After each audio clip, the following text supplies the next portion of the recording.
Oh, my. Okay.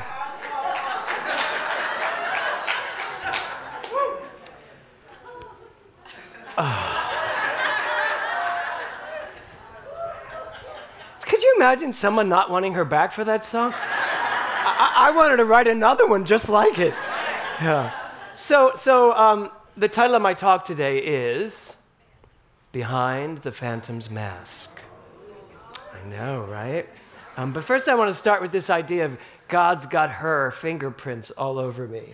I just love that concept. I love the whole concept of that song. I love the whole concept. First of all, fingerprints are forever, right? Once you get your set of fingerprints, it identifies you. It is your identity, your fingerprints. How funny. I was, Nick will love this. I was doing something, tea tree oil on my backyard stuff. And my fingerprints didn't work for about 2 weeks. You know how you use fingerprints for iPhone? It was like, it's not you, it's not you, it's not you. I'm like, what the hell? And I lost my fingerprints. I couldn't get into the safe, nothing. I don't know why I told you that. Anyway, it just occurred to me about fingerprints. So this idea of God's got her fingerprints all over me, that's true. You do pop out of the womb fully orbed as who you are, right? This perfection of you. And you do have indelible things, but the truth is, does God create the fingerprints, all those personality traits, or do you? And that's what I want to look at this month. You know, how much of who I say I am is really who I am, and how much of it is just left over from beliefs about myself that maybe I made, or maybe my parents made, or maybe the world made. How much of who I stand here being is really authentically me? If everybody's got their fingerprints all over me, because let's face it, you're all God, everything's God. So how much of me is me, and how much of me are your fingerprints that are all over me? It's a good question. It's a good question. I mean, think about it. So yesterday I decided to go to the men's group, and it really made me, it was a beautiful meeting, and all you guys, thank you for inviting me. It was just great. But when it got time to go to the men's group, I was out back gardening, and I had on a very interesting look. It was like these really disgusting jeans with slippers, as if, with sneakers with holes in them, and a t-shirt that I threw a plaid hoodie over, and I had a hat on, and I didn't wear glasses. I mean, it was really quite a look. I didn't know it was quite a look till I got here, because I was like, I don't have time for a shower, just go. It's a men's group. So, it's not the gay men's group, it's the men's group. So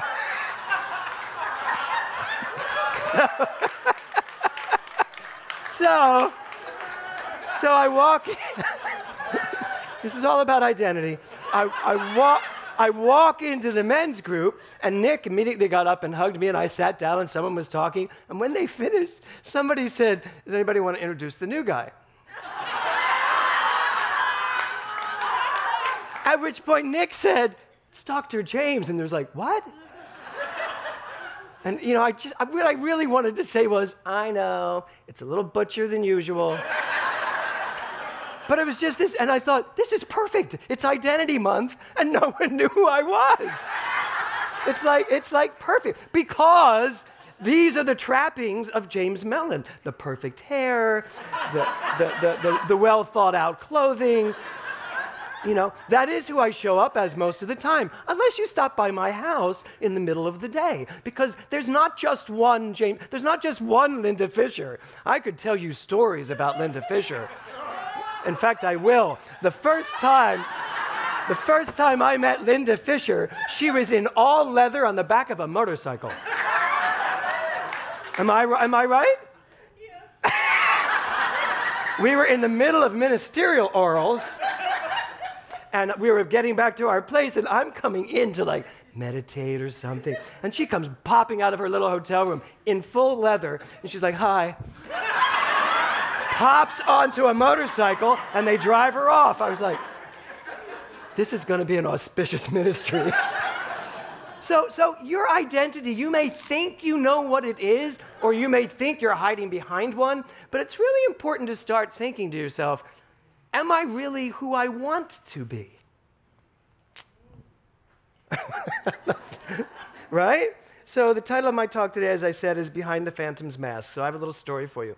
So I was in the audience the night before the Phantom of the Opera opened on Broadway. The Broadway community was invited in to watch a final dress rehearsal. And it's now the longest running show in the history of musical theater, which I would have never guessed that night.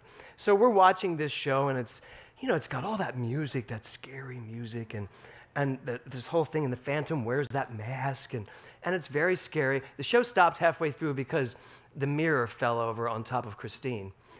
Luckily, when it fell over on her, it had she was standing in the doorway, and the doorway was a piece of curtain, so it just fell over, and she still stood there. And Hal Prince comes running out and going, we're going to take a break. So then we all had to take a break for like a half an hour. So we get back, and all of a sudden there's that moment where the Phantom's mask comes off, and it just comes off. Now, I must say, I sat there the whole night going, really? This show, it's never going to happen. I've done that a couple of times. I was like, I just don't see people getting off on this. It's so hackneyed. It's so overdramatic. And so the mask comes off. He takes the mask off, and there's that supposedly hideous face, and it's like the music's, and people around me are all going, ah! And I'm like, really? He's got a couple scars. But the music, that piping music, and then the chandelier falls practically on top of you. And it is very, very attractive in its energy to pull you in. So I was thinking about this. We went to see the Phantom. We went backstage because my friend was playing the Phantom was it last year, Nora? Like 2 years ago? Like 3 years ago. And all I wanted to do was try on the mask. And I wish I'd sent the picture to you guys to show you. So I did. I got to wear the Phantom's mask, and I put it on, and I went, no change. Nothing feels different. It's the same.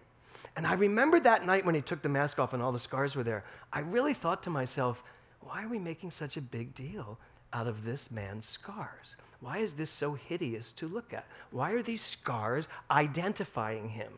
And then I thought about, just as I was putting this talk together, the music and the energy. That's consciousness. That's the scary consciousness we carry around with ourselves that plays in. Don't you all walk around with like a little bit of a soundtrack in your life? I do. I could tell you what music's playing right now. Probably Sondheim. And I just remember thinking, wow, all of this stuff comes in and tells us that's ugly. Anybody remember what was that TV series? Twilight Zone. The Twilight Zone, do you know which one I'm going to say? Where the woman's had they're trying to help her and make her look more like everybody else, and she's getting this plastic surgery, and they undo her face, and there she is, this gorgeous, I forget the actress's name. Donna Douglas. Yes, Donna Douglas, this gorgeous blonde, and they show her the mirror, and she screams, and then you pan back, and all of the doctors are pigs. Do you remember this? Who remembers that one? Was that not freaky? But what a great message. It's like, no, this is beauty. No, it's not, because it doesn't look like this. And that's what your song's all about. I don't need to hear everybody telling me what I'm supposed to be or who I'm supposed to look like, and that I'm supposed to stay that way. I mean, look at Lady Gaga. She was, right? Don't say, I'm seeing it tonight, so don't tell me if you liked it or not.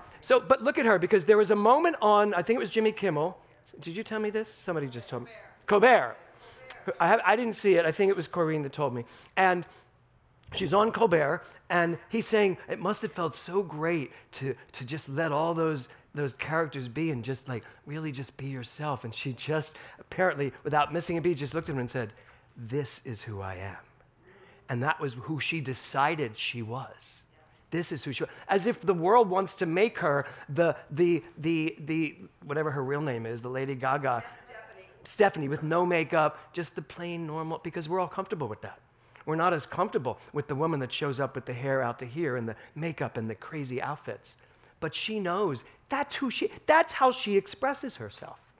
So that's what this month is going to be about for you. I want everyone here looking like Lady Gaga next Sunday. Would that be not amazing? To have like a Lady Gaga Sunday and Joe, you would love it. Everybody shows up as their most audacious self. And you know what will happen that Sunday? There'll be 40 people here. Many of you will stay home and go, I'll watch it online. So I want to talk about your mind, your creative mind. What's behind the masks? Because whether you know it or not, we're all wearing masks of some form. We use them. We just keep interchanging them. When we need the mask of composure, we put it on. When we need the mask of anger, we put it on. When we need the mask of love, we put it on. And yet, all of those things are God, as Reverend Nancy was saying. It's all God. They don't have to be masks. They can be authentic. And sometimes they are. I'm not saying they're always inauthentic, but sometimes they're not.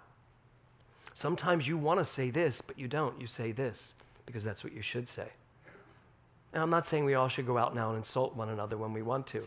There is a respectful, loving way to be authentic and say who you are. Take it from one who grew up in the most acerbic family and who grew up with the most acerbic way of living. I still love my humor, and I still love being acerbic, and I still love that biting wit, so long as it doesn't hurt anyone. And I've learned that because it didn't, before that was one of my masks. I could just be funny, and no one would have to know what I felt. Now, I let you feel what I feel, and then I insult you.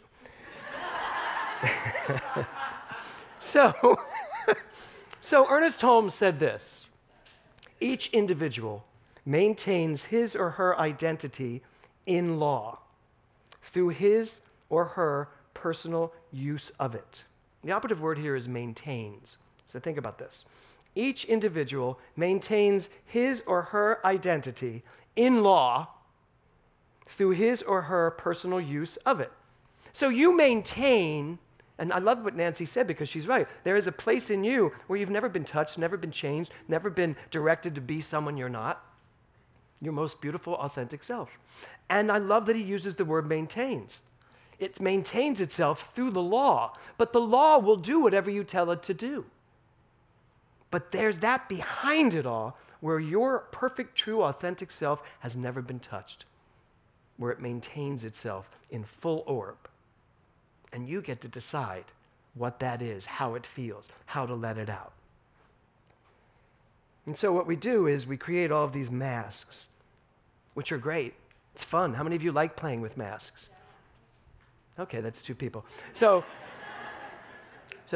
it's Halloween month, right? How many of you like dressing up for Halloween? How many of you don't like dressing up for Halloween? So there's about half and half. I don't like dressing up for Halloween. I've never liked dressing up for Halloween. Somebody said to me once, surely you've gone and dragged one Halloween. I'm like, no. I don't like to dress up that way for some strange reason. But the thing about masks is, it's fun sometimes to wear them. Of course, I'm an actor, so I was always in costumes and different images. The problem with the masks isn't playing with them or using them. The problem with the mask is you start believing the mask instead of the truth. So there are many of us sitting here today with low self-esteem. There are many of us sitting here today who have problems believing in ourselves, problems really understanding how powerful we are, because somewhere along the line, we've believed the mask that we put on for some reason. Children, you watch children behave based on how they're taught, how they're being raised. I know so many of my masks came from being raised in an Irish Catholic family with so much turmoil and so much fear around this very hyper, rather feminine little boy running around. And I can tell you also, I think, I know you're going to laugh, so I'll get over it now. I really think that a lot of my butchness actually comes as a reaction to my femininity that I had as a child. So that when I grew up, I made sure that I was different, that I could look like the other boys, that I could pass.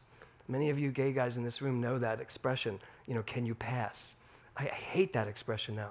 Can you pass for a straight guy? And what I love today, in today's world, no one can pass for a straight guy because they all seem gay to me. Right? Matthew, Quest, they all seem gay. No, because the youth today, they're not trying to pass as something they're supposed to be. They just let it out. That's why there's so many different levels of like bi, straight, fluid, queer, non-binary, what? Pan, transgender. Oh my God. Talk about the so many different variations. When I was growing up, there was only one way to be. And I know I still have some masks about that. But they're leaving at a rapid race.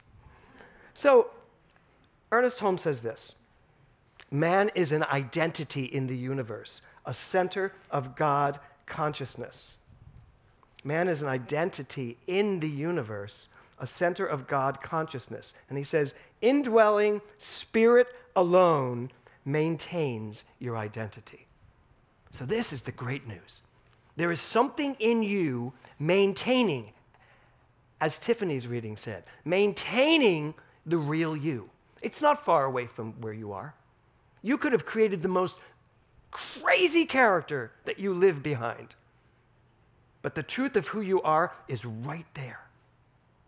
It stays fully present, fully orbed right where you are. So my goal today when I came here was to just challenge you to step away from a same old type of life and existence and start asking yourself questions about who you are. I mean, really look in the mirror and ask yourself, who am I? Ask yourself, why am I dressed like this? Ask yourself, why am I in this type of relationship with these friends? Why do I have the family I have? Ask yourself, there's so many ways for you to get in there and see, are you living your most authentic self? Are you living from a place of truth? Or are you still living from some core beliefs, perhaps, that are not serving you very well? So this month, I really want you to look at who you think you are and don't take anything for granted. I want you to be able to look at yourself and say, okay, I see myself this way. Why do I see myself this way? What else is, in an infinite world of possibilities, why settle for one thing? Why not start getting that you can be anything, anything and anyone, knowing that it all backs into God. It all backs into the truth. Don't let your gender identify you. Don't let your sexual preference identify you. Don't let your nationality identify you. I love this commercial last night. This woman's like, my whole life I've thought I was half Italian, and I'm not. She said, all these years I was half Italian, half Italian. Now I realize, and my, whatever that test is, came back and told me, I'm everything. And I sat there going, what does that mean about your family? You're everything. Well, you know what? I then realized, I said, we are all everything. I am not just half Irish, a third French, and, well, first of all, I probably don't believe any of that anymore. Who knows what I am? Who knows what any of us is? Well, you know what? I do know. I am God. I am greatness on demand. I am that thing behind it all that knows who it is and is just funneling through me saying, do whatever you want with this. Go be Lady Gaga, or go be a monk on a mountain. Or one week, go sit on a mountain, and the next week, go and drag. Do it all. Don't just settle for who you think you are, because who you are very possibly might be just a conglomeration of all these beliefs that if you threw them all away and started over, you'd be like, wow, I'm so free to just be whoever I want to be. So that, you all look so serious. So, you're all going, drag. It is Halloween after all. So there's your charge for the month. There's my charge for the month. To really look in the mirror. Can you go back a slide? Thank you. So Barbara also came up with I know, I'm looking at you. And Thor actually went to change it. Did you?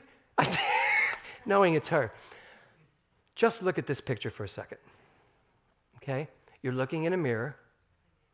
Apparently you have it backwards. But you're looking in a mirror, and there's the fingerprint, God's fingerprint. Well, that fingerprint is a fingerprint that is saying to you, you have the right to decide whatever is on the other side of that frame. You get to decide what you look like. You get to decide what's right for you, what feels good to you. And it's time to throw away anything that could stop you from feeling what really feels good to you.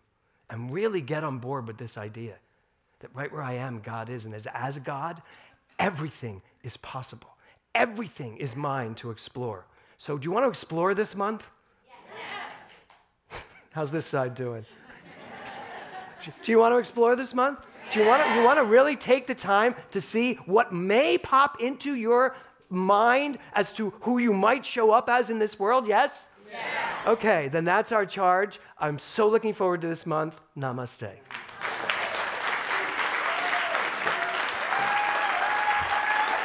Thank you. Thank you. Thank you. Thank you.